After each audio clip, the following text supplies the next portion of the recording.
Hi friends, welcome to my channel. AP వాతావరణ శాఖ నుంచి వెదర్ రిపోర్ట్ వచ్చింది. బంగాళాఖాతంలో ఏర్పడిన వాయుగుండం అయితే కొనసాగుతోంది. దీని ప్రభావంతో మంగళవారం రోజున ఏ జిల్లాల్లో వర్షాలు కురుస్తాయి, దానికి సంబంధించిన పూర్తి వివరాలు తెలుసుకుందాం. వీడియోని అయితే చివరి వరకు చూడండి. వీడియోలోని ఇన్ఫర్మేషన్ నచ్చినట్లయితే ఛానల్ని సబ్స్క్రైబ్ చేసుకోండి. వీడియో యూస్ఫుల్ అనిపిస్తే మీ ఫ్రెండ్స్ అండ్ ఫ్యామిలీ మెంబర్స్కి మన వీడియోస్ని షేర్ చేసి నాకు సపోర్ట్ చేయండి.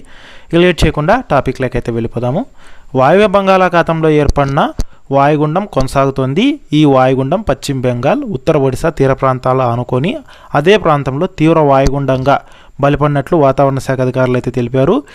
ఇది సాగర్ ద్వీపానికి సుమారుగా 30 కిలోమీటర్ల దూరంలో దక్షిణంగా, దిగాకు 70 కిలోమీటర్లు తూర్పు ఆగ్నేయంగా, అలాగే బాలాసూర్కు 120 కిలోమీటర్లు తూర్పు ఆగ్నేయ దూరంలో అయితే కనుక కేంద్రీకృతమైంది. ఇది దాదాపుగా ఉత్తర వాయువ్య దిశగా కదిలి బాలాసూర్ మరియు కానింగ్ మధ్య పశ్చిమ బెంగాల్, ఉత్తర ఒడిశా తీరాలను దాటే అవకాశం ఉన్నట్లు వాతావరణ శాఖ అయితే తెలిపింది.